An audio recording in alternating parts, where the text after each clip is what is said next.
Duha ka tuig na ang milabay dihang gipang kaling ang mga binuhing baboy ni Bernardino Cabiroy, residente sa Malapatan, Sarangani Province, gumikan na lakip ang iyang mga binuhi sa naapektuhan sa African swine fever. Dulan 20 ka binuhing baboy ang gipang kaling sumala pa. Asa naa sa usa ka milyones ang damyos. Kung isipon nimo, imbis nga ni boom ka na, pugno kalit, inyo gunang gisakripisyo nagsugod mi sa isa ka bukanay hantod ni daghan nga ni daghan. Siyempre marag nakaluag-luag na unta sa pangabuhi, umabot nga kalamite bagsak tanan, na-connect pang COVID time.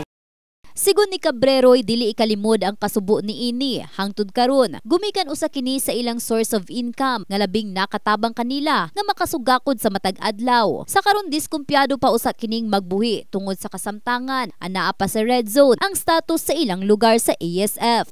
Wala tong sanggo nga signal pwede na may makabuhi. Mara na ang amuang ginahulat pa. Hindi pagid kami safety hindi pa sila makapasalig ba nga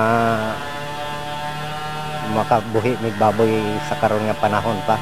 Sumala pa sa ulahing update sa personay sa Department of Agriculture Region 12. Sa karon 7 ka munisipyo pa ang nagpabiling anaa sa red zone kon infected area sa ASF. Lakip diri ang Bagong Bayan, Palimbang, Calamansig, Libak, Sultan, Kudarat ug 3 ka munisipyo sa Sarangani Province nga mao ang Malungon, Malapatan ug Lan. Gani sigon ni John Pascual, Technical Director for Operations sa DH12. Sukad kaniadtong 2023, deklarado na ang 2 ka probinsya mao ang South Cotabato ug Cotabato isip ASF free kon green zone. Sa ngayon, there are no more reported cases sa 7 munisipyo na ito. So we are now applying for the upgrading of our region from red zone to pink zone. Actually, 4 po yung kulay sa ating color coding on ASF. We have the red zone, meaning infected po siya. Then we have the yellow zone, surveillance po. Pink zone is the vapor zone. Then yung green po, yun. Kahibaluan sulod sa Mindanao, Region 12, ang unang adunay natalang African swine fever. Rason sa pakigkoordinar sa maong ahensya ngadto sa mga local government unit aron sa paspas nga pag-contain sa ASF. Kami po pinakauna. Sumunod po yung Region 19 and 11 at Caraga.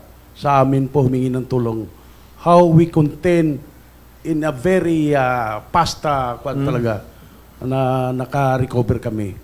So ang ginawa po namin, of course, una, pag-ibayuin po natin yung relasyon natin sa LGU. Okay. Dahil sila po ang partner natin sa pag-contain itong ASF.